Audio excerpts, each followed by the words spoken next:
Here is a time that we have put aside for some questions and answers, and the little bowl that was out there. She has the little bowl. Now, this is Monica. Come on up. Not only is she going to draw some questions from the bowl, but I want her to be involved in some of the answers because, remember, she is the archivist of the Kryon work, and I told you that. And so many times... I'm his brain. That's correct. Not really. Many times I will turn to her and say, do you remember when or what happened or was there more? In case those questions come up where we need. And then, of course, if there's any questions on nodes and nulls and stuff, I'll pass that to her or the things that she's been working on. So, first question. In my dreams, I am almost always someone else. Am I dreaming about past lives?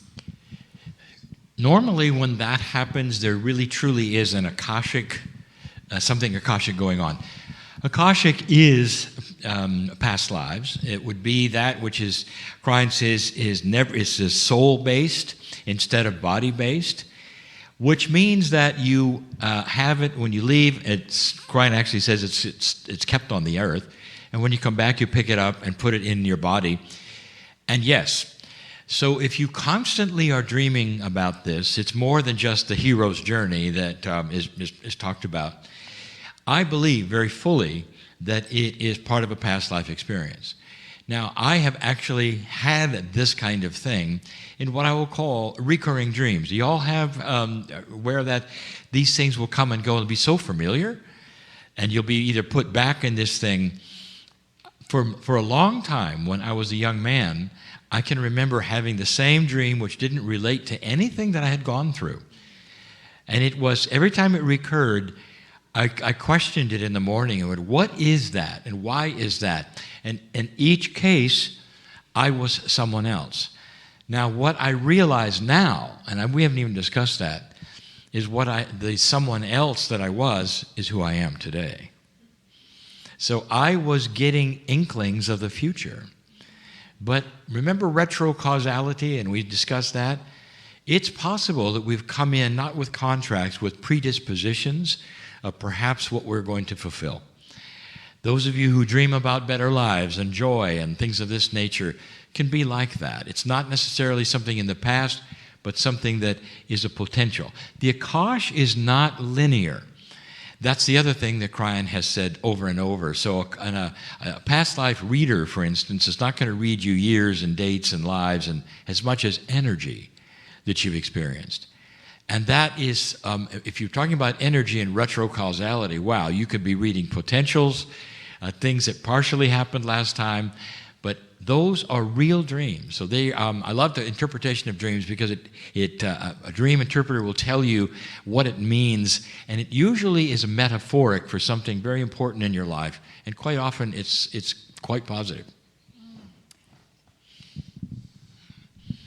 You're not doing your job. Get another question. Well, I was contemplating whether to add something or not. Sure, you can add something. But dreams are fascinating, the whole subject of dreams, and Kryon has even spoken about the different layers of dreams with the biological reason and then the reorganizing the memories in the brain reason. But I also did a dental decoding program with Dr. Fabian Brotos, who talks about dreams as well, and his interpretation is that dreams, when you start looking at the clock, the dreams you have up until, I think he said it was around 3 a.m., he described it like this: it's an upload program into the cloud, and then when you wake up in those hours 4 a.m. to 6 a.m., those morning hours, this is a download program from the cloud to you to resolve your conflicts in life. So everyone has a different way of working with dreams, and Michelle is trained in shamanism, and shamanism is all about symbology, and that's why Michelle says don't look at dictionaries, because your own personal symbology is personal to you, and when you start a dream journal, you get your own messages to yourself. But I just found the piece of the puzzle that Fabian had was very interesting. If you start thinking of dreams having an upload program and then a download program. So who knows, if you started paying attention to that now, you may start interpreting your dreams differently. Well, I don't think we've ever had a dream question, so that's fascinating. I like it. Yeah. Next question is, what can we do to assist the new and clearly evolved children that would be labelled as special needs that feel no need for verbal language? This is tough. We're talking about autism mostly. There's many layers of autism, and there's functional, non-functional, but the ones that I think that question addresses is a question that Kryon has discussed a little bit about. And he says that a fully autistic human being, it's almost like the linear connections in their brains are not there. And Kryon went on to say, and they are not abnormal. They are an example of where you are going. And so what he meant by that was that you speak in linear ways and they don't. They react to our linearity, and it's extremely frustrating. They don't want to put words in a row. They react to being touched. It's very, very 3D. And so you may be looking at a savant. You may be looking at the future. How to treat them, that is so... I haven't spent time with autistic, and especially the children. My heart goes out to those who have, especially if you have one. It's tough. And what Kryon has said, that they respond to love, and they respond in a way that is not just say, love them. It says there is response. In other words, if you start working with care and love and these things, they come around, and actually you can learn their language eventually. The language of intuition, perhaps. The language of emotions, perhaps, that is not linear at all. How do we communicate in a non-linear way? I don't know, but I think it's coming. It's not really an answer of what to do except to love them and to work the puzzle perhaps differently. But you're looking at the difference between us and them being, we are linear and they are not. And the idea that may be the future you're looking at. It may be evolution. That may be the next consciousness step, a gradual dropping of that which is linear so that we can start working with the multidimensional brains that we have. I think that's a beautiful answer, love. And when you look at a human as though they are whole, instead of us looking at someone who is broken, there is no broken in any human. And that's what I think your whole essence of your answer was. Well, when I talk to the parents too, and I say, when is it peaceful for you? When is there no problems? You know, when are the frustrations at the lowest? And almost all of them have said, late at night, not when we're sleeping, but when we are just looking at one another and we're quiet. And I say, well, there may be a way to start there and see if we can learn from them. Next question is that after one lifetime in Lemuria, who was in other places to have the next life? And then there's a question about time babies. You know, the whole Lemurian puzzle, if you want to say, is explained in the Women of Lemuria book as far as what happened and the timing. And it's filled with minutiae that Kryon has given of how all of that worked. So it's tough to give us a soundbite to tell you, what that is. But basically, if I could say, number one, the Pleiadians, according to Kryon, landed in many places, probably most of the nodes. And that Lemuria was special only because it was totally and completely isolated. And that created a phenomenon in the isolation that may not have happened on the other nodes. And that is, you got one lifetime in Lemuria, and then when you reincarnated, it was anywhere else on the planet. Anywhere else meaning somewhere else. We don't know where. But you only had the one lifetime in Lemuria, and then the next time it would be starting to populate the planet, basically with the knowledge in your Akash that you were taught. The core knowledge was like given to you, and then you were released. He doesn't talk much about the other nodes and what might have happened in the other nodes, But you get the impression that because they were not isolated, that you would reincarnate and maybe even try to get back to the node. It's tough to know. These are not necessarily minutiae items that we are fully aware of, except that one that is so fascinating is that you only have one life in Lemuria. Now, the thing that is to put it into a whole nother bag of, if you want to say, of confusion, is the whole idea of the sisterhood. Kryon has now given almost 100 channels there. And what he talks about is how they may not have ever known each other, because in the thousands of years that they spent that one lifetime learning, they had no concept of one another. They might not recognize each other. The Akash is not working for them to recognize each other, except they will all remember being there as though they were together. Because the teaching there was so, I would say, sacred and so pure that it sticks. And then we come to Myrtle. Yet again, co-founder of this place. 1800s, did it stick so much that she opened her Akash and out came everything she'd ever learned in such a pristine way that it's so pure. It's almost like she came right from Lemuria, came here, opened that bag that she learned, and then plopped it right in front of everybody and said, this is the way to do it. I love that.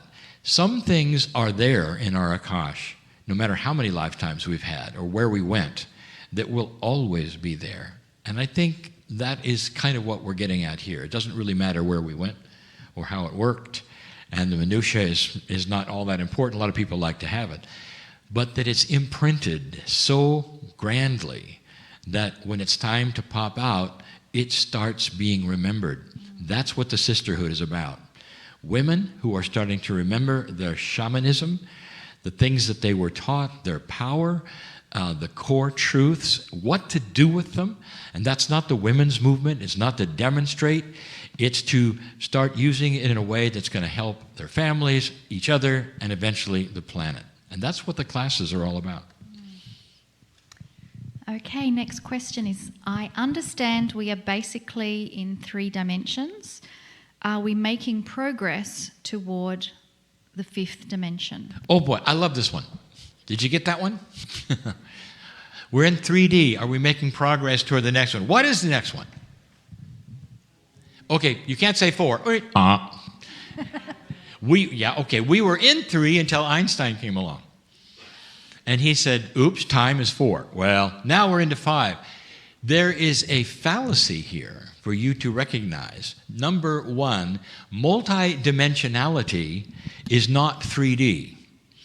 We are in 4 of the multitudes, and so our perception is what we call ourselves. We say we are in 4D. We say 3, but we are in 4D. The reality, we are all sitting in all of the dimensions and always have been. Consciousness then creates awareness. And so Kryon has said, when you see those who can then do these things and have the gifts and all that's there, or have whatever the special stuff, they are already working in a multidimensionality. And they are then using those things, and they're yours too. Why don't you then, Kryon says, and, get with it. What has been presented so many times is that the evolution of consciousness truly is opening ourselves to the multidimensionality that we already have.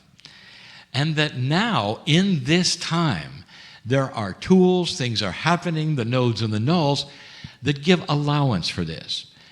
And the thing that I always look at is the humanism of change often gets in the way, even for an old soul who now is starting to perceive things they never could before, awarenesses. Some of them shut it down. Are you aware of that? Because it is simply too frightening. And there's change. And there's the idea that they're now broken because they can do these things, or they don't tell anybody about it. And that is also it's human nature at the point where we're measuring human nature right now, to be frightened of these changes, especially when they've never occurred before. Where I sit in front of old souls, and I'll tell you, when I am in the hallway or other places and we're doing these things in meetings, I get all kinds of questions, and sometimes people will take me aside and tell me what's going on, and they're scared spitless that they're seeing stuff. And I'm saying, welcome to who you are. Don't let it frighten you, because you're becoming a whole person. What if we're all supposed to see stuff in a way that's not frightening? Seeing stuff that helps us along our way. Seeing or having intuitions, for instance, that we never had before. Now, tomorrow, for instance, in this room we have Marilyn and Joy, and they're teaching channeling. You might not see the connection here, but what they're really teaching you is how to get in touch with what you already have that you do not knowledge, which is fantastic intuitive powers.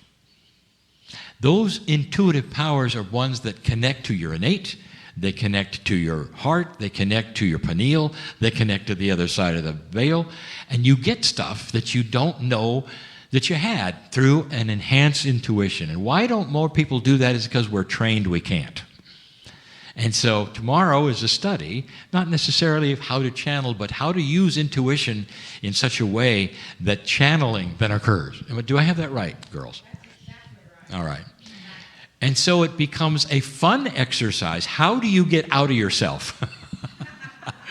How do you break the barrier? And sometimes that's through fun and joy, the plurk shop whole idea, work and play.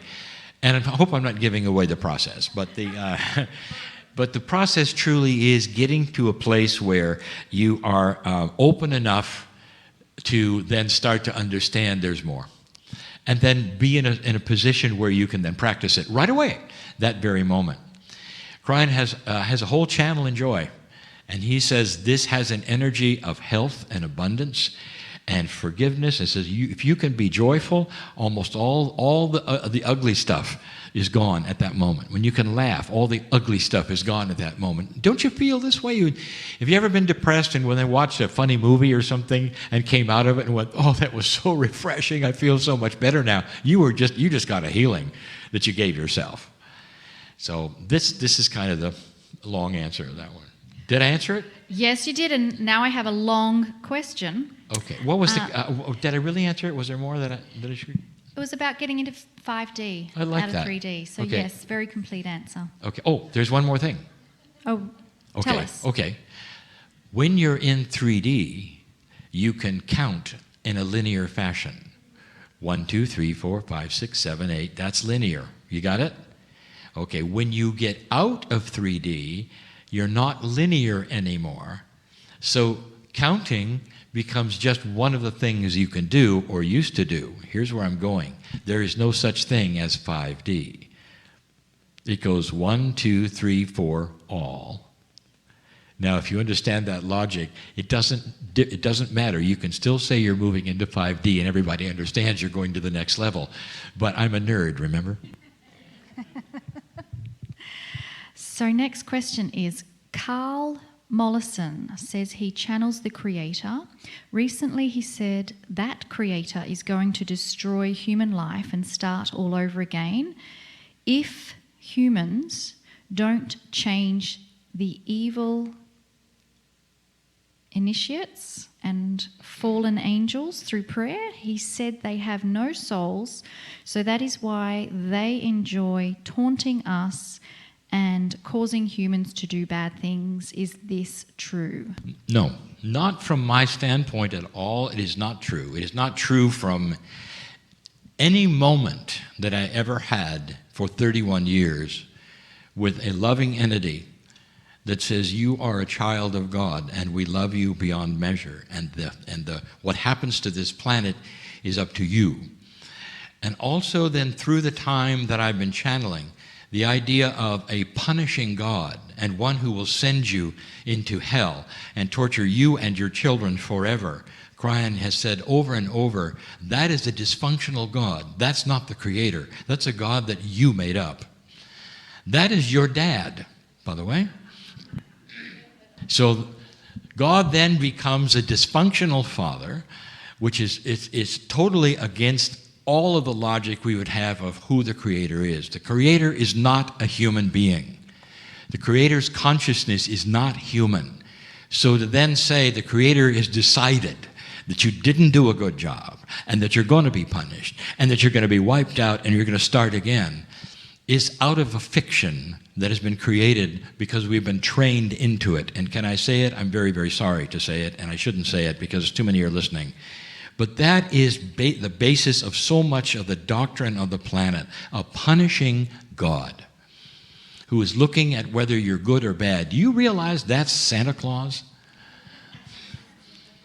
That is the children's story that Kryon said we have been given. And now it's time for the adult story. You are magnificent because you are a piece of God. You have the Creator inside. You should know better than to believe for a moment that the Creator, that source from which you are part of, would ever give anything but love to you. Is that okay to say? Thank you. How close is full disclosure? You want to define full disclosure? It has many. It would have many definitions. Let's just go with the simplest one. When are we going to turn on the lights when everybody can realize what's going on, and especially what's been hidden from us? So, I'm at the United Nations in 1997. I believe was the first trip, and I'm there for the first time, and I'm very frightened. I'd never been to New York before. Invited there now to channel 7 times. This was my first time. I had never been east of here, actually, Midwest. And I was about ready to, as a California young man at that time, going to New York City. And of course, all I had was the movies to decide what New York City was going to be like. And I was sure I'd be mugged as soon as I got off the airplane. Then I met people, by the way, in the East Coast afterward who didn't want to come to California because they were afraid the Indians would get them. So, we're a product of our movies and all of these things. I'm in New York, not feeling comfortable. By the way, that's changed. I love New York now. Not feeling comfortable. Everything is new. And I'm about ready to channel. And I'm taken into the United Nations and put into Committee Room 6. Now, the channeling is done for delegates and guests, you can't buy a ticket. And so in that place, there were delegates, and I'm looking around. I am out of my element completely. I'm an engineer. It's not there. And Kryon starts to channel. And you can hear this. It's on my website. And he says 2 things. Not immediately, but within the channels. The channels were not that long. And the 2 things were this. Number 1, there should be a non-voting Indigenous Council of Wisdom at the United Nations. And that was something that was actually tried later by those who had heard this. They couldn't get it together, and this is also human nature, because the indigenous they had selected wouldn't work with each other. Sorry, it's just the way it is. But it was actually tried. The idea is this, that the ancients have wisdom that we don't have today. They don't need to vote, which means you don't have to have the politics involved, but at least they should have a voice in what to do. Absolutely, that makes so much sense. The second thing, and I'll never forget it, governments, tell the people what you know about the ETs. That was the second one. So you know that there's stuff hiding, much. One of the biggest questions, and this has not been anything that has been brought up, but it's something I teach. People would ask this, they say, if the galaxy is teeming with life, if they're out there, why haven't we met them? Pretty good question. There's actually something called the Fermi paradox, named after Enrico Fermi, where it was in 2018, where they actually had come to the decision, wise men had come to the decision, that there's nobody out there, because we would have met them by now. It's the same thing. So here's what Kryon says. You are the new kids on the block. you are immature, and you're not going to have anybody land on the White House lawn and say hello until you won't destroy them. You're too dangerous. How about that? What would happen right now if that was done? If we had somebody come and land on the White House lawn? Obliteration. You know this is true. We are dangerous. We are kids with toys. That's why they're not here. Not the mature ones, not the ones. And also Kryon says we are protected from the riffraff. Means there's a lot out there that would come and want to do other things to us and have never been able to. So there's a lot there to know. I guess that for a long, long time now, the indigenous saw them. The indigenous saw them. We went to Lake Titicaca. It's just very well known for this. And of course, Michelle has been there, has studied the portals. But we will ask them, have you seen any UFOs? And they look at you like you're nuts. Like say, well, yeah, the runway's right over there. Of course we have.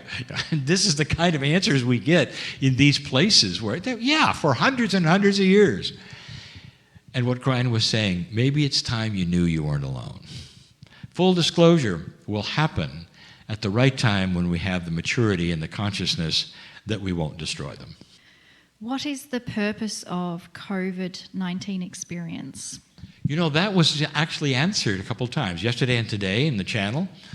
The purpose was to bring us to a point that we could not have been to otherwise, to get us to change certain things that would never have changed. Do you understand? Is that a double negative? Things are happening here that will absolutely change the way we deliver our news, what the realization of a lot of people have. It's part of what was just on the screen with Michelle. And she brought it to this point. There's going to be things that are going to crawl out of the woodwork that are going to be too scary to see, and you're going to say, well, the world's coming to an end because of that. And then they'll say, oh, no, excuse me, that's always been there. We just didn't know about it. Those are the things that are going to start coming out of the woodwork because of COVID-19. We're going to see this explosion that's happened to children. Do you remember two things that Kryon has predicted? Two of the biggest things that he's predicted are not necessarily here yet, but almost, and you can feel them, and they're coming. One was the exposure of sexual slavery of children. And Kryon says it's bigger, and you had no idea. It's huge, and you have no idea. Michelle has mentioned it. I have mentioned it. When we travel, we see pictures in the airports. Have you seen this child? Have you seen? You don't see this here. We have perhaps it's still here, but it's just not as open. And so it's all over the world. They're actually, I have a hard time talking about this, but can you imagine farming, young farming, having a birth farm where you would give birth to the young girls and they'd come to an age and be used and sold. They were born for that. And then their use-by date, probably 17, and they would disappear. And you think that I am projecting that? No, because there are women who have escaped from those farms and are starting to talk. Can you imagine something like this? Kryon says, where does the funding come from for that horror? And Kryon says, you won't believe it. And when you see it, and I don't know what that necessarily means, but it might be from our leaders, it might be from the most respected people who have money on the planet, I don't know. But here it comes. That is what I'm looking forward to. Here it comes. COVID is going to push the envelope on that one. The other one was the fall of inappropriate big pharma. Those who keep us sick for money and know there are cures and they put them in the drawer. Unconscionable, in my opinion. That's going to be revealed. And it might be, Kryon says, it could be a movie. It could be something else. And it's coming. I think COVID is going to push the envelope for that as well. The astrology we're seeing, the things that are coming in our face are going to stir the pot. So I think that's the reason right now. Meanwhile, you and I get through this with benevolence, compassion, kindness. There's energy in those things that are going to save our lives. how do you stay positive around negative people that you have to interact with? And the example is the working environment. You know, you can't get away from a working environment. You lose your job. I mean, the idea that you can just cast them away and get another job is not practical. It isn't. And so Kryon has said many times, don't be unequally yoked. It says, meaning if you have friends or family or whatever, don't let them influence you to the place where they're going to drag you down. It's better than to remove yourself than to have that. But when you're at work, you've got another puzzle. You have somebody coming in that's always negative, or there's always gossip, and you see everything they say is a downer, as they say. Getting through that one is not as easy, but I'll tell you, I think even Marilyn and Joy would teach a class on that one. There are ways of staying positive in the midst of negativity. We have those tools, folks, and it doesn't mean running away from the other people. You can sit in it and not have it affect you, and what you say back in kindness, and that doesn't then enforce what they have. Pretty soon they realize, number one, you're not listening and you're not on board with what they're doing. So some of them just don't talk to you anymore. Or some of them will come to you and say, what have you got? I want to know what are you thinking? Because you seem to be like not as disturbed as I am. I'm in trouble. And they'll admit it. I'm negative. I'm in trouble. I don't like this world. I don't like myself. I don't like anything. And pretty soon you'll be saying, well, let's talk. What do? Kindness, benevolence. You think differently. We have ways of getting through this. I'm thinking of those right now in this room who work at Silent Unity. You got one there? Who else works at Silent? Okay. Imagine what they have to go through. 24 hours a day.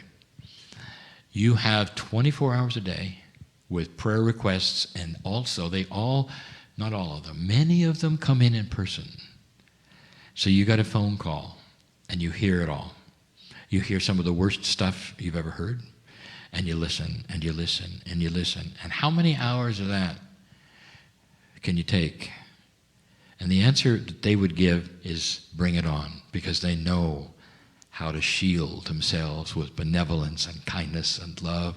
And it's almost like that is the tool that is used. They're doing it. So it's even worse than being at work with somebody who's negative, because they have to have the brunt of all of this. You're warriors of the light, girls. Thank you for what you do here. Next question, is creativity a function of the divine spirit? It really is. Creativity is absolutely a function of the divine spirit. The most creatives we have. I spent my life with creatives. Before I got into Kryon, I had a recording studio for 15 years, and all I did was work with composers. And that's where I learned so much about the humans. I fell in love with all of them almost, because they all had the same attribute. It's that the creatives seem to ooze these things that we all want so badly. Painters and all. By the way, there's a frustration level too in a lot of them, because they are creatives. Sometimes they're not linear. And then here we go with the linearity of having to be in a family that keeps telling them to get a job and not be creative. And you want to be a painter? Get a job. Come on, forget it. You want to be a poet? Forget it. That's frustrating. That's another story. But boy, the creatives, I absolutely feel that the ones who are so creative are touching the face of God when they paint, when they compose. I've seen things in my studio I could not ever believe, and it was channeled. Absolutely channeled. We were doing a movie one time. We get these cues, which are just pieces of film, where composers have seen them, and they have the orchestra ready, and then we do the compositions for the cues, and that becomes the movie's music. This was a long, long time ago. And one of them was forgotten, and we have the composer there. He has the orchestra there. And you have, in order to get anything for the orchestra to play it, there's arrangers that have to, and transcribers that are involved in writing the music and getting it out to the podiums and all. long story. If you don't understand music, it's a little more than you think. And one of the cues was forgotten, and here comes this piece of film, and he'd written nothing. And it was an important piece because it was a romantic thing. We looked at the film, and it was just two people reacting, and didn't think anything of it. And those cues that we see they're in black and white. They got pencil stripes through them, so it's not very elegant. And he said, "Let's give the orchestra a break." So he took typical break is 10 minutes. He took 5 minutes and scribbled something down and handed it to those who do the transcriptions of the various keys and the music. The musicians have to play in because they're all written in different staves. And so we came back from lunch, and we recorded the cue, and we watched the film clip that we had been given.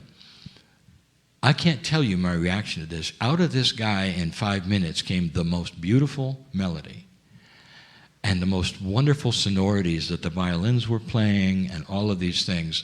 And I realized at that moment, I just saw pure channeling. You ask him, where does that come from? And he says, oh, I've always been able to do that.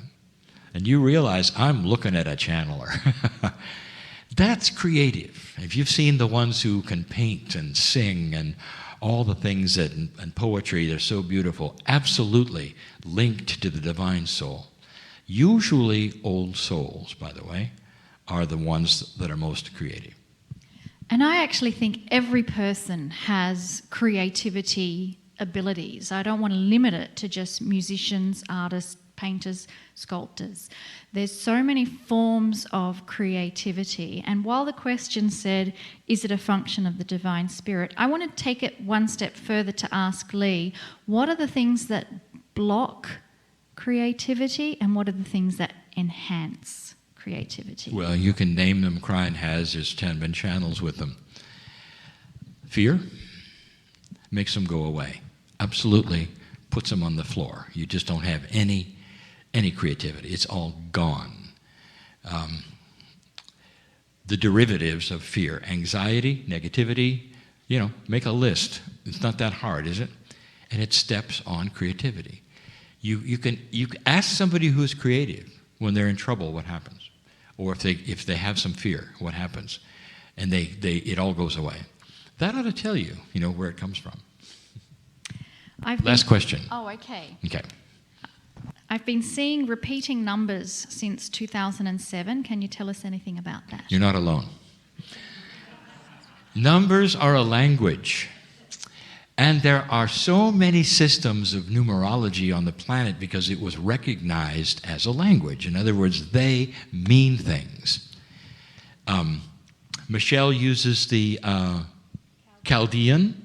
I have taught the Tibetan. And they're different. But the key is this, is that numbers are a language. And when you start putting them together with other numbers, they mean more things and other things. It's a language. And it's fascinating. It was Pythagoras, thank you, that was so enamored with numerology. He became a numerologist, this Pythagoras. That got me interested, by the way, because I thought, wow, this guy was not weird. Because he was logic like me, in the early days. Now, of course, I'm not logic, but I'm woo-woo. Everybody knows that. Seeing numbers on a regular basis, I want you to write them down. What are they? Many of them, people say, are master numbers. And this is where not Monica, you're Monica, I'll get this straight. This is Marilyn over there. You both have M names, I get confused. Marilyn is part of this and has, and Joy and Marilyn actually together do a double digit every single month, and where they talk about the numbers and what they mean for that day and things like that. So this, again, what I'm just doing is exposing you, if you haven't heard it before, numbers are a language, a real language that is not being really truly acknowledged, but it's ancient. It's very ancient. And the farther back you go, you realize that the ancients knew, and they had their systems, and that's what we're looking at today. So write them down. And then, if you really don't understand what you're seeing, probably you're going to see the same numbers over and over. There's a pattern, and the numbers are trying to tell you something. Get off your butt and do something. Like that. Just little messages. Great. Thank you. Sorry, I didn't mean to say do something. Okay. What are we doing? What does it say we're doing now? We have Amber. Oh, with wonderful. the Dr. cards. Wolf. Okay, Yeah. and then we have a break after Dr. Wolf. Thank you very much, everyone. Thanks for your questions.